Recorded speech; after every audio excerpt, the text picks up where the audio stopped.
Hello world, my name is Alexander James. I'm a bedbound quadriplegic of 40 years. 40 years laying in a hospital bed. 40 years stuck in one room, imprisoned between four walls. Can you imagine that?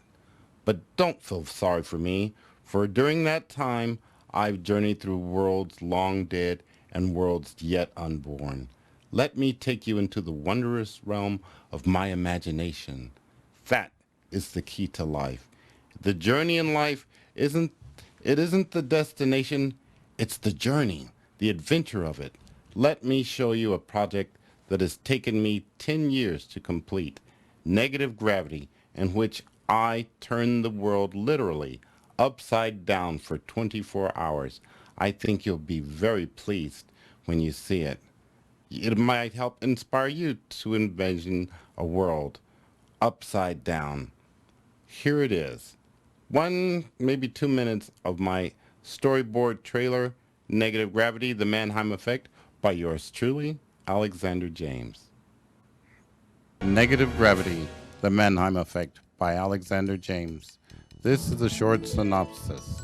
Negative Gravity is a story in which a bedbound quadriplegic takes pencil in mouth and illustrates an epic in which the Earth's magnetic field is reversed for 24 hours.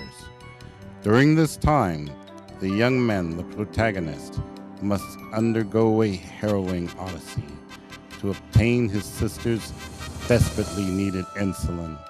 Along his journey, he must battle vicious dogs, swarms of ravenous rats, all the while coming up with clever ways to obtain his sister's medicine. His back pressed tightly against the walls of home, he must tread lightly, walking along the eaves of roofs, all which threaten to give way as growing earthquakes threaten to tear homes from their foundation. Negative Gravity is not the ordinary science fiction story, no. Our hero is forced to face a myriad of dangers, such as streams of molten magma that spew from the open fissures above. He must risk his life 1,000 times in 1,000 different ways, as large passenger planes find no place to land, for the ground is now above and the empty sky below.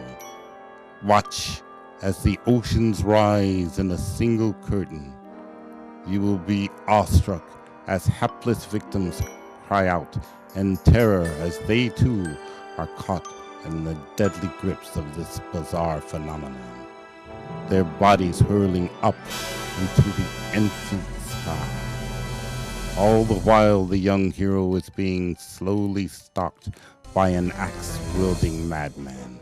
Will the young man's quest be successful? Will he reach his sister in time?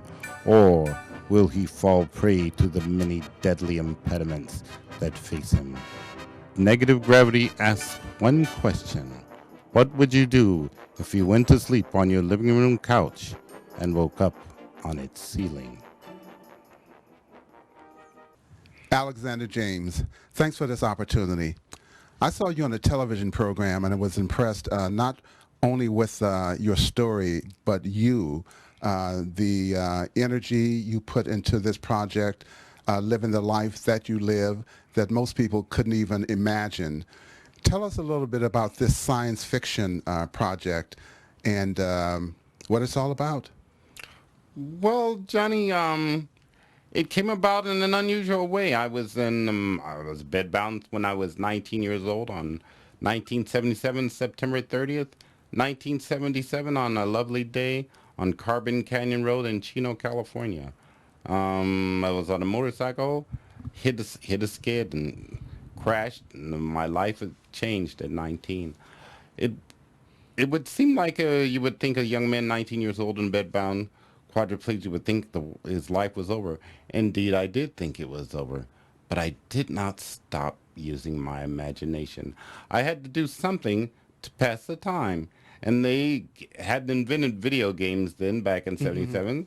I have no use of my hands. I can move my arms, but you need thumbs to play video games. So thank goodness that was not an option for me.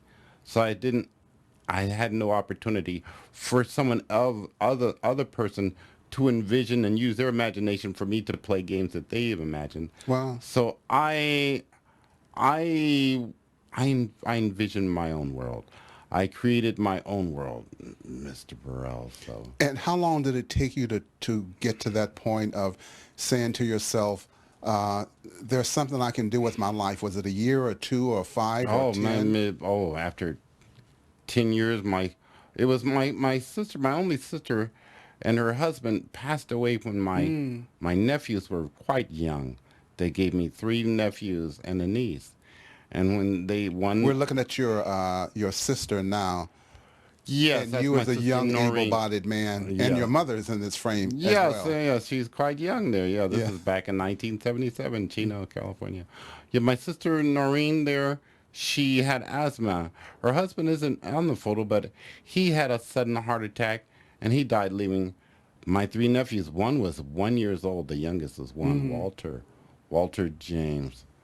And so there's my mother and I, a bedbound quadriplegic and a working woman trying to raise four little orphan children. So they were boys. I could not play baseball with them or run and catch with them. So we played imagination games. And I guess that's what helped build my imagination and help there too. I would call them into the room, let them lay on the floor, tell them to close their eyes, and I'd envision worlds for them in which they could explore. So this negative gravity is just an extension of the universe that is my mind. And I would like to invite the world to journey through the wondrous realm of Alexander's mind. How did they respond to this imaginary world? They're like children. They love anything. Sometimes I would give them a maze. And the maze, at the end of the maze would be a red door, a green door, or a blue door. But I always there was always something behind one door, but they never knew which was. So we would have little pieces of paper. My mother would write down little things, and they would reach into the bag and pull out what's behind the red door. And sometimes it might be a dragon, and they'd have to run. Sometimes it was a little girl, and they'd have to aid the little girl into her adventure to get her to from point A to point B. It was a real lot of fun. The boys, they're all in their 30s now, and they never forgot it. They always love it. I love the game. Tell us about this story. There's a hero or a shero in the Mannheim Effect. Tell us a little bit about what the plot, if you will, Okay, very is. very good. All right. Well, the story is about a bedbound quadriplegic, myself, who's crying out to God to give him a vision, to give him something to live for, something that the world will remember him by. And so, gazing up out of the window, looking up, laying on my back as I do so many hours, I look out the window, and I encourage your viewers, when they're laying on their back, looking up, if their window is open, to look out their window and look at the overhanging eave of the roof. And imagine a world in which gravity's reversed. That's what I did. It's about a bedbound quadriplegic who imagines how and what would he do if the world's gravity were suddenly reversed. It's the crux of it is, what would you do if you went to sleep on your living room couch and woke up on its ceiling? That is the crux. The hero is a young man who, during this time, must obtain his sister's insulin, like the storyboard said. But it's really about me, my struggle, and a man with a pencil in his mouth, propped up on his elbow, drawing on a sketch pad for years and years, envisioning page after page, putting it on the wall, and creating an epic, I mean an epic, Yeah, we're looking at some of your pictures now. Go ahead. yes, these in which I have to get this character from point A to point B. What would you do? How would you get to the neighbor's home if gravity was reversed and it was pulling your house from its foundation? Wow. That's very good. So I encourage everyone to dream, to use their To imagination. dream. How did you, were you an artist before your accident? I mean, in terms of drawing these pictures, I first saw them, I mean, really phenomenal, just phenomenal. Were you an artist before, or did you learn to draw? How'd you do it? Well, I'm telling you, I did have art classes. I was art in school, but I hadn't drawn in years since, my accident. Hmm. So I waited till I was about 45 years old, and I says, "Well, if you're not getting any younger, you might as well do something. You've had this idea of inspiration in your mind all this time. Put it on paper." Because I started looking into films and how to get a script together, and they said you need a storyboard. Right. So in the storyboard, you got to draw.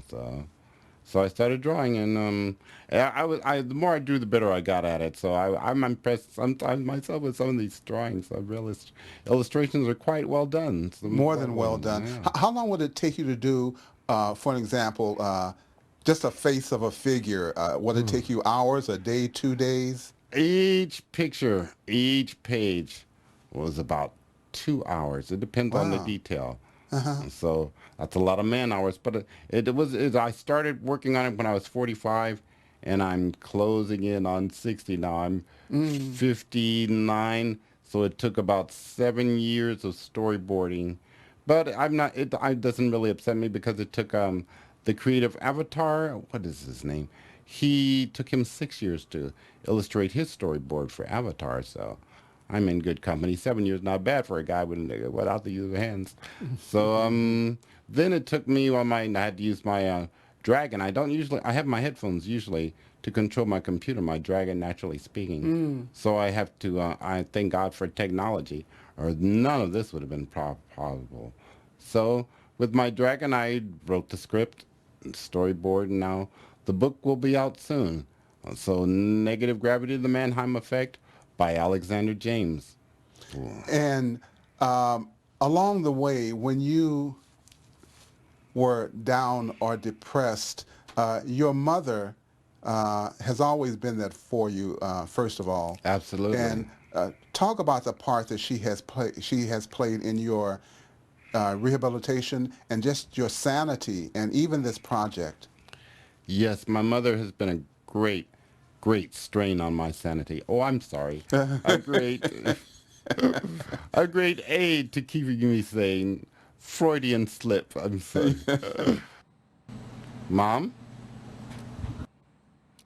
I would like to introduce my muse and my mother, Mrs. Levator James. They say that wisdom comes with age. However, I find that debatable because Alex has been an inspiration to me. I have learned a lot from him, how he has courageously dealt with his infirmities. You will never find him depressed. He consistently has a gift of humor, and he uses it on a daily basis. I also admire how he can take his pencil in mouth and draw without fatigue endless pictures of leaves. There is one picture in particular I would like to draw your attention to. I myself know that I could never have done it. I constantly refer to this picture, and I think anybody with a disability would agree with me that it is an inspiration from not, from within, and it could only have been inspired by the gift of the Holy Spirit, I say. Oftentimes, we have these disabilities, and we question God. And as I said before, his inspiration is from an inner spirit. As a matter of fact, in order to get Alex's work, Negative Gravity, the Manheim Effect, into the public domain on a national level, we attend film festivals, and we will have copies of his book available because it will be independently produced, in other words, self-published. There will be some of his artwork available for you to look through and see if there is something you would like enlarged that you could use maybe as a teaching tool, because if you're in special ed or disability, this would be very encouraging.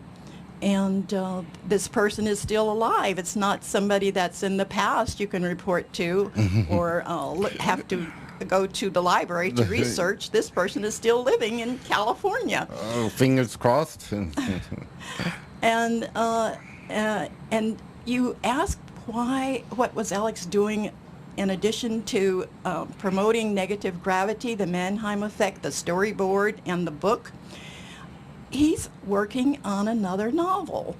It's called The Curse of the Mandrake. Now, that will be a universal appeal. That will have universal appeal because he uses a phrase that will replace anything you've ever used or heard from before. Yes. If you wanted to degrade a person. The- He I has would- one phrase, I won't mention it, you have to buy the book. It's not published yet, but he is working on it, and it's going to have 2 sequels. It's going to be book 1, 2, and 3. So that's just an indication of how tirelessly he works and using his imagination and his drawing skills and his ability to verbalize what he wants to the world to see and to know of him as a person. She's my best friend, my best supporter, my biggest fan. So that's always encouraging when you have your mother pushing you, encouraging you. Don't give up. Why science fiction versus maybe another kind of story that you chose? That's a good question.